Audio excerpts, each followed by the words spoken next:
Imagine this: you're at the controls of a trolley car, hurtling down steel tracks at 60 miles an hour. The weight of the machine vibrates through your hands. The world blurs past. And then you see them, 5 workers on the track ahead, oblivious, their backs turned, their lives measured now in seconds. You reach for the brake. Nothing. The mechanism is dead. Your foot slams down again. Still nothing. The mathematics of velocity and mass and human fragility converge into a single, terrible certainty: if you do nothing, 5 people will die. But wait, there's a side track. 1 worker. 1 life. Your steering wheel still works. You could turn. You could redirect this mechanical beast onto that alternate path. 1 death instead of 5. The choice isn't whether people will die, that's already been decided by broken brakes and cruel circumstance. The choice is only this: how many, and by whose hand?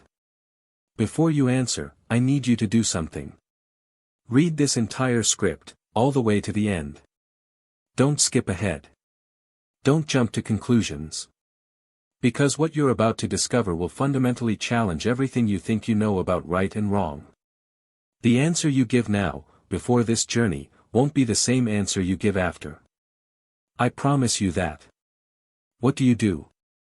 Before your mind rushes to the comfortable mathematics of utilitarianism, before you calculate 5 minus 1 equals 4 lives saved, sit with the weight of what's actually being asked. Because this isn't a question about numbers. This is a question about you. About whether you will move your hands, turn that wheel, and become the agent of someone's death. About whether there's a difference between killing and letting die. About whether your soul can bear the weight of action versus the weight of inaction. And here's where it gets worse. Suppose you're not in the trolley.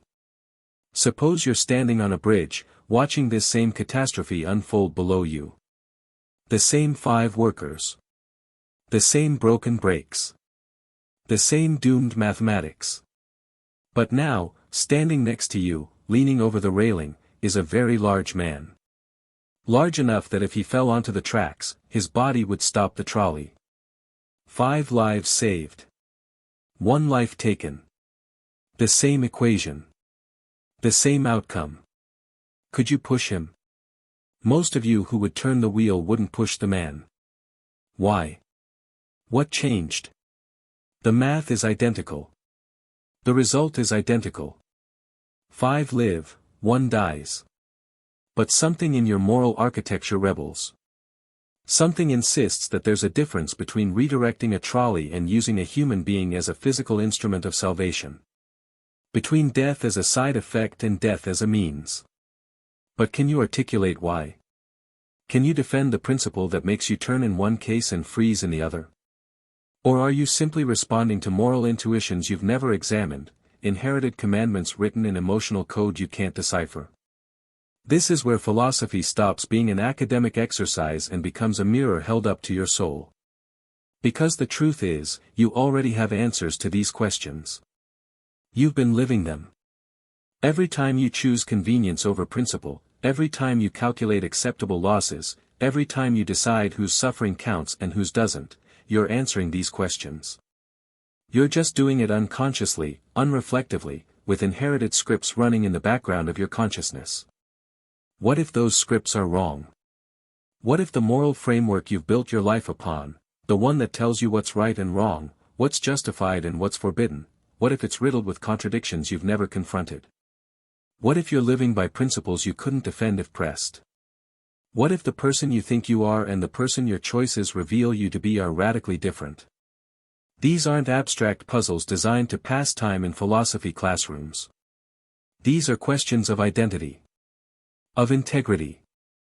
Of whether the life you're living aligns with the values you claim to hold. And the terrifying thing, the thing that makes this inquiry so dangerous and so necessary, is that once you start asking these questions, once you really look at the foundations of your moral life, you can never quite see the world the same way again. The trolley is already moving. The choice is already yours. You think you know yourself. You think that when faced with moral catastrophe, you'd act according to your principles. But here's what philosophy reveals, what psychology confirms, and what you desperately don't want to hear: the person you believe yourself to be exists only in hypothetical comfort. That person has never been tested. That person has never been 19 days without food, delirious with thirst, watching death approach with the patience of tide and inevitability. Let me tell you a true story. Not a thought experiment. Not a philosophical toy. A real event that happened in 1884, documented in court records, preserved in the cold language of law. 4 men, Dudley, Stephens, Brooks, and a 17-year-old cabin boy named Richard Parker, were adrift in the South Atlantic after their yacht, the Mignonette, went down. 1,300 miles from land. 2 cans of preserved turnips. 1 turtle. Then nothing. For 8 days, they had no food, no water. Parker, the boy, had drunk seawater against the others' warnings. He was dying anyway, lying in the bottom of the lifeboat, barely conscious. On the 19th day, Captain Dudley said a prayer. Then he killed the boy with a penknife, stabbing him in the jugular vein. For 4 days, the 3 surviving men fed on the body and blood of Richard Parker. Then they were rescued. Dudley's diary entry about their rescue contains a phrase of staggering euphemism: on the 24th day, as we were having our breakfast, a ship appeared at last. Their breakfast. As if it were toast and marmalade. Here's what Friedrich Nietzsche understood that most people refuse to accept: morality is not a fixed star by which we navigate. It's a construction, fragile and contingent, that collapses under sufficient pressure. We like to believe in absolute moral laws, thou shalt not kill, but Nietzsche saw through this comforting fiction. Morality, he argued, is a tool wielded by those with power, internalized by those without it, creating the illusion of universal truth where there is only human invention. But even Nietzsche didn't go far enough. The real problem isn't just that morality is constructed. It's that we construct it unconsciously, inheriting frameworks we never chose, defending principles we've never examined, living by rules that serve purposes we don't understand. Carl Jung called this the shadow, the part of ourselves we refuse to acknowledge, the capacities we deny, the darkness we project onto others. You look at Dudley and Stephens and think, I would never do that. I'm not capable of that. But Jung would ask, how do you know? Have you ever been tested? Or are you simply refusing to acknowledge the survival instinct that lives in you, the animal beneath the civilization, the part of you that would do absolutely anything to stay alive?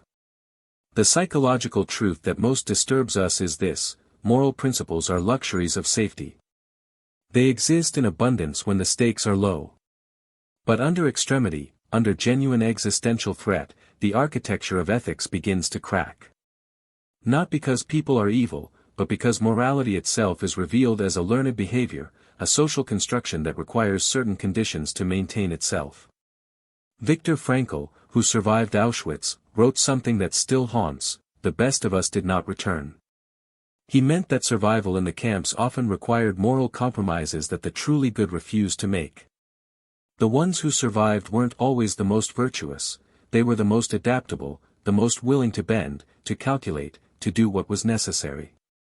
So when Dudley killed Richard Parker, when he transformed a human being into meat, into fuel for survival, was that evil?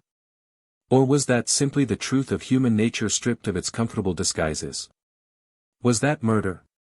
Or was that necessity revealing itself in its purest, most terrible form? The real horror isn't what happened in that lifeboat. The real horror is what it reveals about the arbitrary nature of our moral certainties. Here's what happened when Dudley and Stephens returned to England: they were arrested. Put on trial. And they didn't lie. They didn't hide what they'd done. They told the truth, plainly, almost proudly. They had killed Richard Parker. They had eaten him. They had survived. And they argued, sincerely believed, that they had done the right thing. Their defense was simple: necessity. Better that one should die so that 3 could live. Better that an orphan with no family, no dependents, no one who would miss him, should be sacrificed than 3 men with wives and children waiting at home. The mathematics seemed obvious. The morality seemed clear. And here's what should terrify you, most of England agreed with them. Public opinion sided with Dudley and Stephens. Newspapers ran sympathetic stories. People understood. Of course they did what they did. What else could they have done? Weren't they motivated by love for their families, by the desperate human need to return home, to see their children again? How could we condemn men for wanting to live? But the law said, murder is murder. Always. Everywhere. Under any circumstance. This is where you begin to see the invisible architecture that shapes your entire moral life, the tension between 2 fundamentally incompatible ways of thinking about right and wrong. And you've been living in this contradiction your entire life without noticing it. The first way is consequentialism, judge actions by their results. 5 lives versus 1 life. Choose 5. Maximum happiness for maximum people. Add it all up. Jeremy Bentham, the 18th-century philosopher, codified this into utilitarianism, the idea that morality is simply a calculation of pleasure minus pain, happiness minus suffering. The right thing to do is whatever maximizes utility. It's clean. It's mathematical. It feels rational. But then there's the other way, categorical morality. The idea that some things are simply wrong, regardless of consequences. That you cannot use a human being as a means to an end, no matter how good that end might be. That certain acts, murder, torture, betrayal, carry their wrongness within themselves, independent of results. Immanuel Kant built an entire ethical system on this foundation: act only according to principles you could will to become universal laws. Never treat humanity merely as a means, but always as an end in itself. You live between these 2 moral universes, switching between them without noticing, applying one framework in some situations and the other framework in others, never confronting the fact that they're incompatible. Never asking yourself, which one is actually true? Consider what happens when you apply pure consequentialism consistently. If 5 lives matter more than 1, then why stop there? Imagine you're a doctor. 5 patients need organ transplants: a heart, lungs, liver, kidneys, pancreas. All will die without them. In the next room, a healthy person is taking a nap. You could, quietly, take what you need. 1 death, 5 lives saved. Same equation as the trolley. Same logic as the lifeboat. Would you do it? Almost no one would. But why not? If consequences are all that matter, if morality is just arithmetic, then the math is identical. Yet something in you rebels. Something insists this is different, this is wrong, this crosses a line that the trolley case doesn't cross. That something is your unconscious recognition that consequentialism, followed to its logical conclusion, leads to moral atrocities. It justifies anything, genocide, slavery, torture, as long as the numbers work out. As long as the collective happiness of the majority outweighs the suffering of the minority. But categorical morality has its own horrors. Followed rigidly, it leads to absurdity. You'd let 5 people die rather than tell a lie. You'd watch the world burn rather than compromise a principle. Kant himself argued you couldn't lie even to a murderer asking where your friend was hiding. The principle matters more than the outcome, always, no matter the cost. So you're trapped. Neither framework works completely. Both lead to conclusions you can't accept. And yet you must choose. Every day, in small ways and large, you're choosing. You're just doing it inconsistently, reflexively, guided by moral intuitions you've never examined. Arthur Schopenhauer understood this paralysis. He argued that compassion, not reason, not calculation, not categorical imperatives, is the true foundation of morality.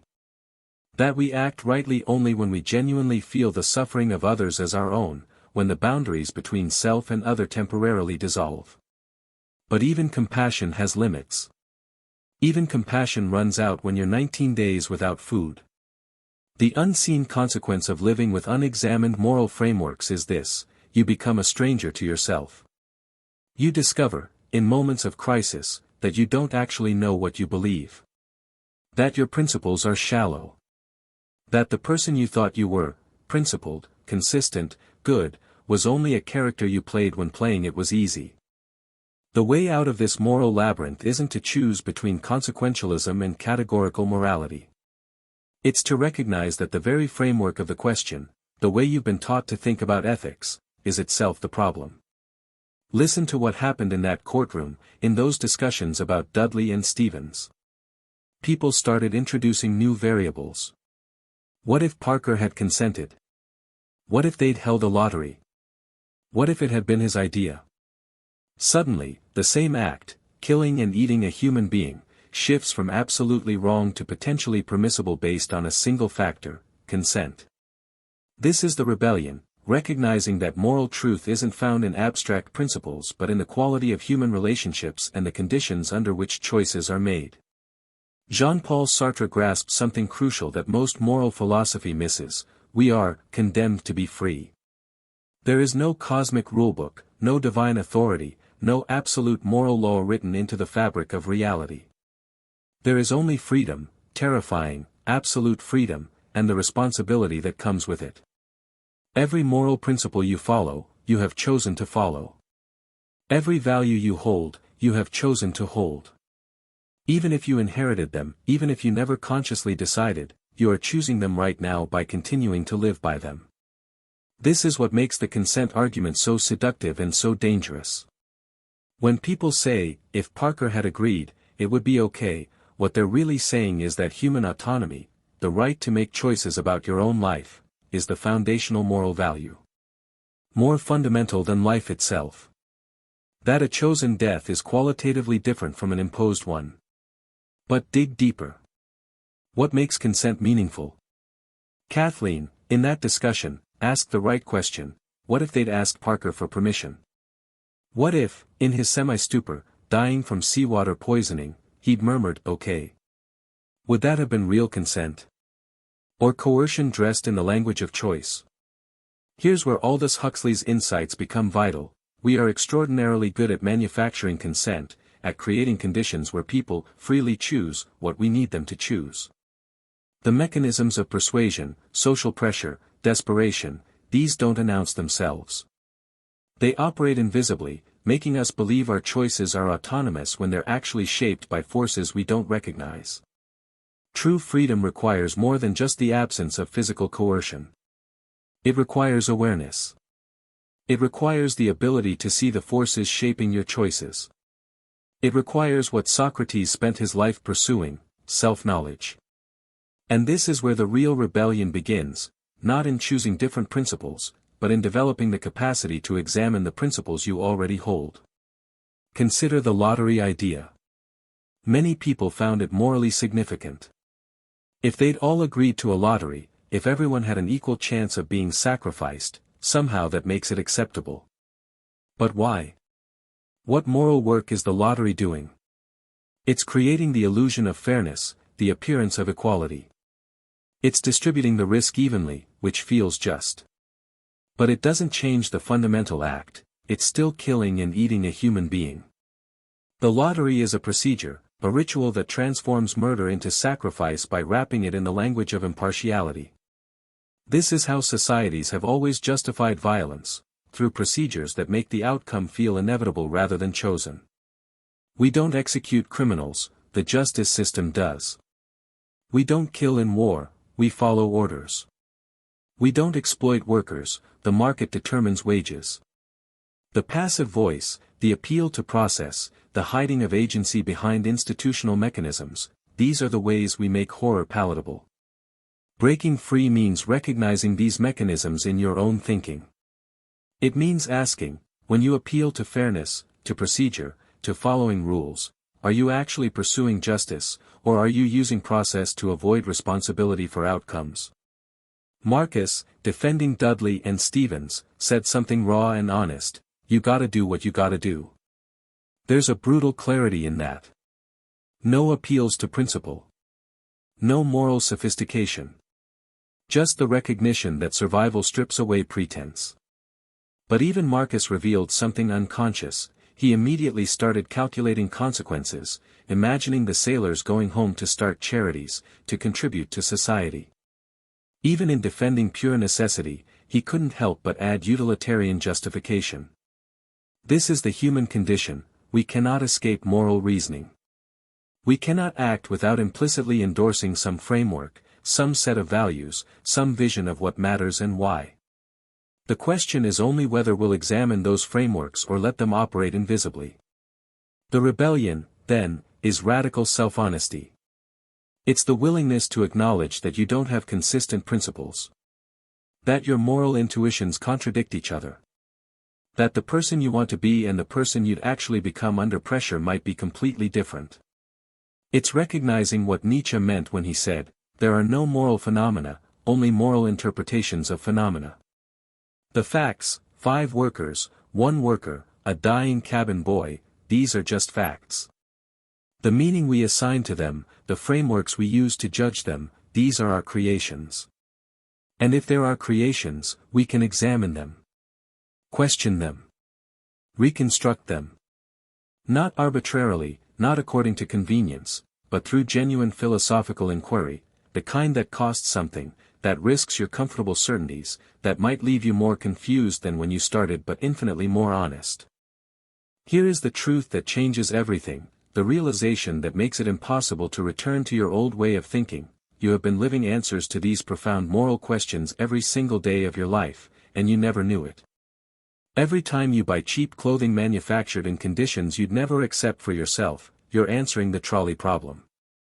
You're calculating that your convenience, your savings, your minor pleasure is worth more than the suffering of distant others. You're running the numbers and deciding that $5 saved justifies exploitation you'll never witness. Every time you scroll past images of suffering, every time you know something terrible is happening and choose not to act, you're standing on that bridge with the fat man next to you. You're deciding that your comfort, your inertia, your desire not to be inconvenienced matters more than intervention. You're choosing not to push, but you're also choosing to let the trolley car continue its deadly path. Every time you participate in systems you know are unjust, paying taxes that fund wars you oppose, consuming products that destroy the environment, maintaining social hierarchies that benefit you while harming others, you're in that lifeboat with Dudley and Stephens. You're making calculations about acceptable sacrifice. You're deciding whose suffering is necessary for your survival, your comfort, your way of life. The horror isn't that these are difficult questions. The horror is that you've already answered them. You've been answering them unconsciously, reflexively, with inherited scripts running in the background. And the person those answers reveal you to be, that person might be someone you don't recognize, someone you wouldn't want to meet. This is what Socrates meant when he said, "The unexamined life is not worth living." Not because examination makes you better, but because without examination, you're not actually living your own life. You're performing scripts written by others, by culture, by convenience, by cognitive biases you don't recognize. You're a stranger inhabiting your own skin, speaking lines you never wrote, serving values you never consciously chose. Philosophy doesn't give you answers. That's the devastating truth most people can't accept. There is no resolution to the trolley problem. There is no framework that perfectly reconciles categorical morality with consequentialism. There is no principle that will make the hard choices easy, that will let you sleep peacefully knowing you did the definitively right thing. What philosophy offers instead is something more valuable and more terrible: consciousness. Awareness of the choices you're making. Recognition of the values you're serving. The ability to see the contradictions in your own thinking and sit with them rather than hiding from them. Immanuel Kant wrote, "Skepticism is a resting place for human reason, where it can reflect upon its dogmatic wanderings, but it is no dwelling place for permanent settlement." He meant that you can't just throw up your hands and say, "It's all subjective, there are no right answers." Because the questions are inescapable. You're living answers to them whether you acknowledge it or not. But here's what Kant didn't fully grasp: what perhaps only lived experience can teach, the alternative to skepticism isn't certainty. It's perpetual inquiry. It's the willingness to hold your moral convictions strongly while simultaneously questioning them deeply. It's the paradox of being committed and uncertain at the same time. Viktor Frankl, who had every reason to become a moral skeptic after Auschwitz, instead discovered something profound: that meaning isn't found in universal principles but in the specific, unrepeatable nature of each moment's demand. That morality isn't about applying rules but about responding authentically to the unique situation before you. That the question isn't, what is the right thing to do in general, but what is being asked of me, right now, in this particular circumstance, with these specific people, given who I am and who I'm capable of becoming. This is the ultimate realization: morality is not a solved equation. It's an ongoing creation. You are not discovering moral truth, you are constructing it through the choices you make, the values you embody, the person you become through your actions. When Dudley killed Richard Parker, he was constructing a moral universe in which survival justifies sacrifice, in which calculation trumps categorical prohibition, in which the many outweigh the one. When the jury convicted him despite public sympathy, they were constructing a different moral universe, one in which some lines cannot be crossed regardless of consequence, in which human dignity cannot be measured in utilitarian calculations, in which we are more than the sum of our survival instincts. Neither was simply discovering a pre-existing moral truth. Both were making a choice about what kind of world they wanted to live in, what kind of beings they wanted to be. And so are you. Right now. With every choice, every action, every value you embody or betray. The trolley is always moving. The question is always before you. Not in dramatic hypotheticals, but in the quiet moments when you choose convenience over principle, when you calculate acceptable harm, when you decide whose suffering you'll acknowledge and whose you'll ignore. You cannot escape this. You cannot opt out of moral life. Even inaction is action. Even refusal to choose is a choice. The only question is whether you'll make these choices consciously, aware of what you're doing and why, or whether you'll continue sleepwalking through your moral life, performing scripts you never examined, serving values you never consciously endorsed. Philosophy awakens you. And once awakened, you cannot unknow what you've learned. You cannot unsee the contradictions in your own thinking. You cannot return to the comfortable certainty of unexamined convictions. This is both the promise and the threat of philosophical inquiry. It offers you self-knowledge at the cost of innocence. It shows you who you actually are, not who you imagine yourself to be. It reveals the distance between your professed values and your lived choices. It makes the familiar strange and the strange disturbingly familiar. And in that strangeness, in that discomfort, in that perpetual questioning, that's where authentic moral life begins. Not in the certainty of having the right answers, but in the courage to keep asking the questions. Not in the comfort of following rules, but in the terrifying freedom of choosing who you'll become through the choices you make. The story is about you. It always has been. The trolley, the lifeboat, the bridge, the operating room, these aren't distant hypotheticals. They're mirrors. And what you see reflected in them isn't a moral principle or an abstract theory. It's your face. Looking back at you. Asking, who are you, really? What do you actually believe? And when the moment comes, when the brakes fail, when survival demands sacrifice, when principle collides with consequence, what will you do? You don't know yet. None of us do. But now, at least, you're asking.